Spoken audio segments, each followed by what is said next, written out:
Halo guys, apa kabar? Balik lagi di channel Abu Samad, tempat tonton kalian yang punya kuota pas-pasan dan hobi nebeng hotspot teman.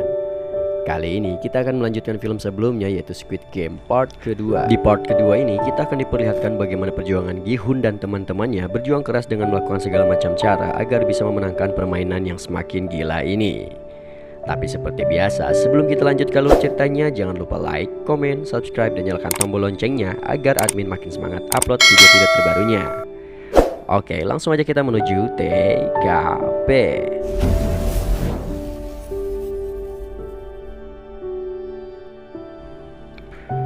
Di part kedua ini, kita diperlihatkan semua peserta yang begitu senang karena telah berhasil lolos dari permainan-permainan sebelumnya. Setelah lelah bermain, mereka pun akhirnya diberikan cemilan oleh panitia. Namun Doksu dan anak buahnya merasa kurang puas dengan pembagian cemilan itu dan akhirnya mereka kembali mengantri untuk mendapatkan cemilan lagi. Tapi ternyata jumlah cemilan itu sudah disesuaikan dengan jumlah para peserta yang ada. Akibatnya beberapa peserta tidak mendapatkan jatah cemilan mereka dan membuat mereka marah. Salah satu peserta yang tidak mendapat bagian lantas marah dan merebut minuman yang sedang dipegang Doksu. Namun sayangnya ia malah kena bogem dari Boksu dan dihajar sampai meninggoy. Semua peserta sangat terkejut dan terdiam.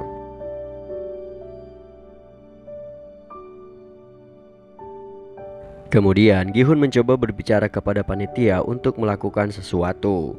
Namun para panitia sama sekali tidak peduli dengan apa yang terjadi di luar permainan. Malahan mereka menampilkan jumlah hadiah uang yang semakin bertambah akibat tereliminasinya salah satu peserta. Hal itu membuat Doksu dan anak buahnya berpikir untuk membunuh peserta lainnya agar saingan berkurang dan hadiahnya pun otomatis bertambah. Akibat hal itu, para peserta pun terbagi menjadi beberapa kelompok. Mereka pun bekerja sama untuk mempertahankan diri masing-masing dari kelompok mereka.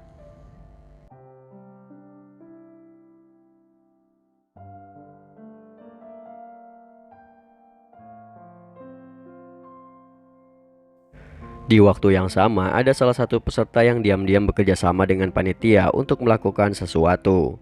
Rupanya peserta itu adalah seorang dokter dan para panitia itu bekerja sama untuk memperjualbelikan organ manusia tanpa sepengetahuan pimpinan mereka. Jadi para panitia itu menggunakan si dokter itu untuk membedah peserta yang sudah mati, lalu diambil organ-organnya dengan imbalan mereka akan memberikan bocoran tentang permainan yang akan dimainkan selanjutnya.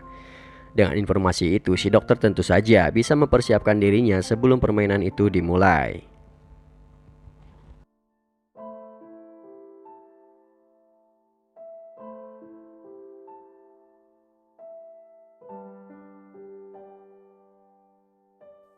Pada malam harinya, seperti biasa jam tidur pun tiba. Lampu ruangan dimatikan agar mereka bisa beristirahat. Namun kesempatan itu digunakan oleh Doksu dan anak buahnya untuk menyerang peserta lain di dalam kegelapan. Malam mengerikan itu sungguh tak terelakkan. Pembunuhan pun terjadi di mana-mana. Terdengar teriakan di setiap sudut ruangan. Lebih parahnya lagi, karena kondisi ruangan yang sangat gelap, mereka pun kesulitan untuk menyelamatkan diri. Di situasi yang genting itu, Gi-hun, Sang-woo, dan Ali mereka mencoba mencari kakek Ilnam dan menyelamatkannya. Namun mereka tak bisa menemukan kakek Ilnam di tempatnya. Ternyata kakek Ilnam sudah lebih dulu menyelamatkan diri dengan naik ke tempat yang paling tinggi di sana. Kemudian ia berteriak dan meminta agar semua peserta berhenti untuk saling membunuh satu sama lain. Melihat mereka saling membunuh, pemimpin penyelenggara pun sadar jika tidak segera dihentikan maka mereka semua akan terbunuh dan permainan tidak akan bisa dilanjutkan. Ia lantas mengirim anak buahnya untuk mengamankan situasi. Dan tidak lama kemudian para panitia pun datang dan segera menghidupkan lampu. Terlihat ruangan itu sangat berantakan dengan mayat berserakan di mana-mana. Kemudian para panitia pun segera memindahkan mayat-mayat tersebut. Singkat cerita, keesokan harinya mereka kembali dikumpulkan untuk permainan selanjutnya. Kali ini mereka diminta untuk membuat tim dengan 10 orang peserta. Si dokter yang sudah mendapatkan informasi tentang permainan pun segera memilih Doksu dan anak buahnya karena yang akan mereka mainkan adalah permainan tarik tambang. Sedangkan Gi-hun dan yang lain memilih teman-teman dekat mereka dengan acak. Bahkan di tim mereka ada 3 wanita dan kakek tua penyakitan. Alhasil tim Gi-hun pun menjadi sasaran empuk bagi tim lainnya. Tarik tambang yang akan mereka mainkan bukanlah tarik tambang seperti 17 Agustusan, melainkan mereka akan bermain di atas ketinggian serta tangan mereka yang terikat dengan tambangnya, sehingga tim yang kalah akan ikut terjatuh semua hingga tewas.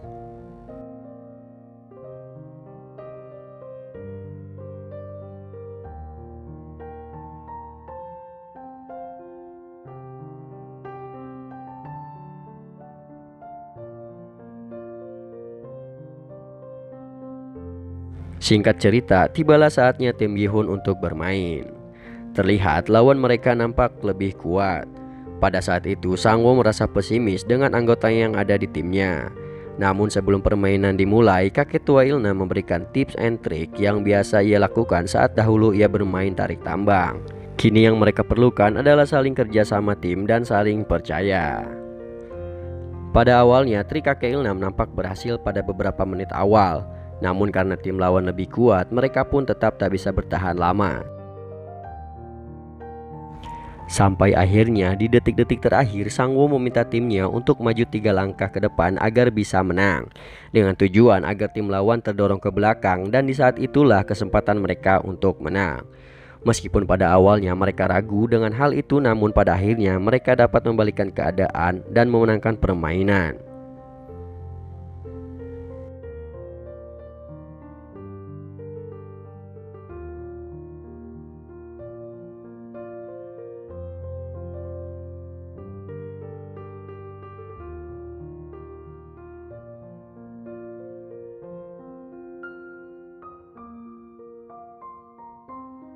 Kini dari 80 peserta hanya tinggal 40 peserta yang masih bertahan. Setelah permainan selesai, seperti biasa si dokter akan dipanggil untuk melakukan pembedahan pengambilan organ. Di waktu yang sama, Junho yang sedang menyamar diminta oleh salah satu panitia untuk ikut melakukan pengiriman organ. Di sanalah Junho melihat apa yang si dokter dan panitia itu lakukan kepada mayat-mayat peserta itu. Mereka mengambil organ-organ penting dari mayat peserta yang sudah tereliminasi dan nantinya akan dijual untuk mendapatkan uang. Setelah menyelesaikan tugasnya, si dokter pun meminta imbalannya kepada panitia. Namun ternyata para panitia itu mengaku belum mengetahui apa permainan selanjutnya. Hal itu tentu saja membuat si dokter pun sangat marah, karena jika malam ini ia tidak mendapatkan info apapun, maka Doksu pasti akan langsung membunuhnya. Dengan menggunakan pisau operasi di tangannya, ia pun langsung membunuh seorang panitia dengan brutal. Setelah itu, ia kabur dari ruangan tersebut dan segera dikejar oleh salah satu panitia di sana. Sampai akhirnya mereka pun tiba di ruangan sebelumnya. Di sana panitia itu berusaha menenangkan si dokter karena ia tak ingin rahasia mereka diketahui oleh pemimpin mereka. Namun sayang, keributan itu diketahui oleh sang pemimpin. Tak banyak bicara, ia pun langsung membunuh si panitia itu dan juga si dokter.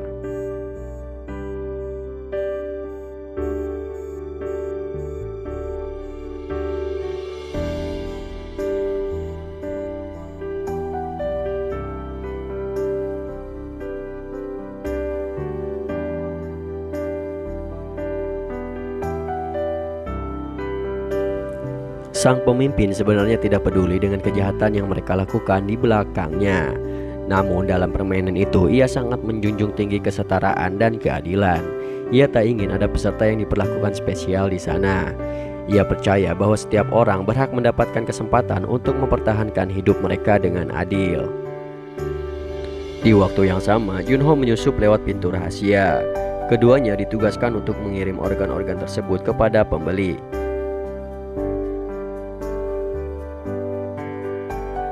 Lalu tiba-tiba panitia itu menodongkan pisau ke arah Junho. Ternyata selama ini ia sudah mencurigai Junho karena sudah bersikap aneh. Kemudian Junho pun mengeluarkan pistolnya dan langsung membunuh panitia itu, dan langsung menyusup masuk ke ruangan si pemimpin.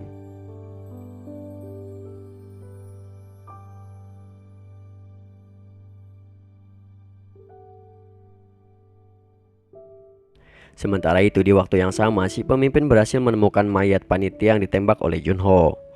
Dari mayat itu ia menemukan sebuah peluru dan ia yakin bahwa peluru itu adalah milik seorang polisi. Alhasil ia pun mengerahkan seluruh panitia untuk mencari penyusup tersebut.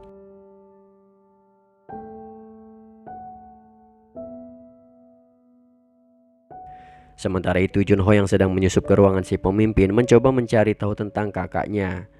Dari ratusan berkas-berkas yang ada di sana, ia menemukan bahwa kakaknya memang pernah mengikuti permainan tersebut.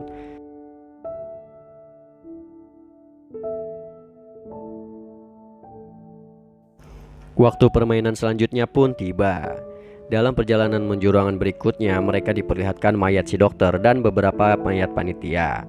Mereka secara resmi meminta maaf sekaligus mengingatkan mereka bahwa hal itu akan terjadi kepada mereka jika mereka berbuat curang.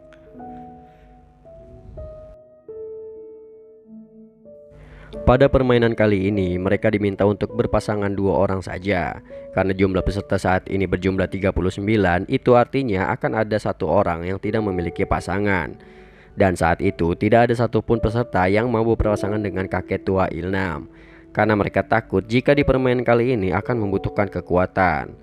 Oleh karena itu Gi-hun merasa kasihan dan akhirnya memintanya untuk berpasangan dengannya. Waktu pemilihan pasangan pun berakhir dan terlihat salah satu peserta yang tidak mendapatkan pasangan, yaitu Meryong. Dan akhirnya ia pun dibawa oleh panitia ke ruangan lainnya.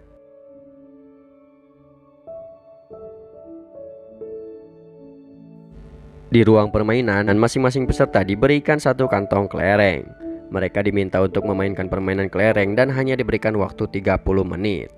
Di akhir permainan, peserta yang berhasil mendapatkan 20 kelereng akan dinyatakan menang. Itu artinya mereka harus bersaing melawan pasangan mereka sendiri. Itu Gi-hun yang berpasangan dengan kakek Ilnam berusaha menyadarkannya karena pada saat itu tiba-tiba penyakit pikunnya kakek Ilnam kambuh. Sehingga ia pun tidak peduli dengan permainan, malah berkeliling di sekitar arena permainan. Hal itu tentu saja membuat Gi-hun panik dan terpaksa membentak kakek Ilnam. Dan pada akhirnya kakek Ilnam pun tersadar dan mau bermain dengannya. Mereka pun akhirnya memutuskan untuk bermain tebak-tebakan. Mereka hanya perlu menebak jumlah kelereng yang ada di tangan lawan, ganjil ataukah genap. Tak disangka, kali ini kakek Ilnam berkali-kali berhasil menebak jumlah kelereng yang ada di tangan Gi-hun. Hal itu pun membuat Gi-hun semakin panik.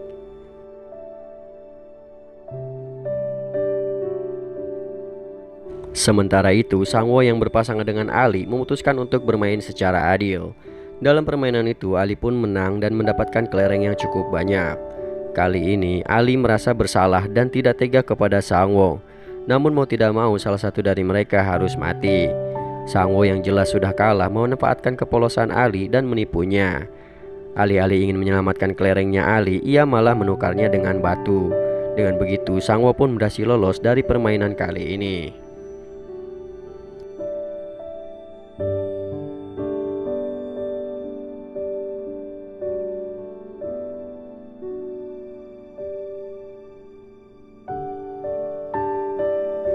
Di sisi lain, Sae-byok yang berpasangan dengan seorang wanita yang bernama Ji-young memilih menghabiskan 30 menit mereka untuk mengobrol. Ji-young pun menyadari bahwa Sae-byok lebih pantas untuk selamat daripada dirinya. Karena selama ini Ji-young hidup sebatang kara dan tidak akan ada yang menunggunya bebas. Oleh sebab itulah ia memutuskan untuk mengalah dan membiarkan Sae-byok memenangkan permainan itu.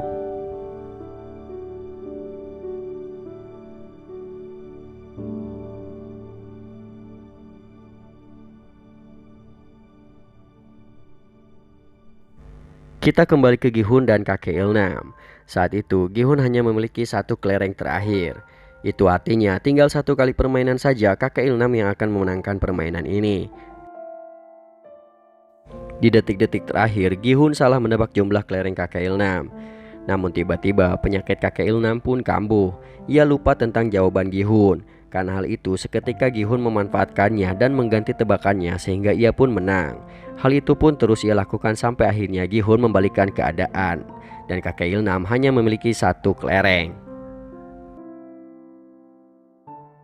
Namun kakek Ilnam tiba-tiba pergi dan berkeliling lagi. Gi-hun segera mengejarnya dan meminta kakek Ilnam untuk melanjutkan permainan terakhirnya. Namun kakek Ilnam menyarankan agar Gi-hun mempertaruhkan semua kelerengnya. Gi-hun yang mendengar hal itu pun sangat marah. Ia merasa tidak adil karena ia harus mempertaruhkan 19 kelereng demi 1 kelereng milik kakek Ilnam. Mendengar hal itu, kakek Ilham berkata bahwa selama permainan tadi ia tahu bahwa Gi-hun sudah membodohinya. Namun ia sengaja membiarkan Gi-hun melakukan hal itu. Gi-hun yang mendengar hal itu pun sedih dan merasa bersalah. Kakek Ilham kemudian meraih tangan Gi-hun dan memberikan satu kelereng terakhir miliknya. Kemudian ia berterima kasih kepada Gi-hun karena sudah mau bermain dengannya dan juga merawatnya selama berada di sana. Dan berkat Gi-hun juga kakek Ilham merasa bahagia di sisa-sisa terakhir hidupnya.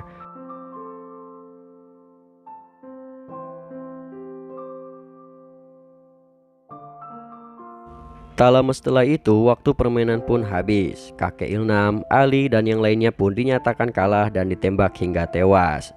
Dan kita akan lanjutkan di part ketiga. Terima kasih sudah menonton, sehat selalu dan sampai jumpa di next video.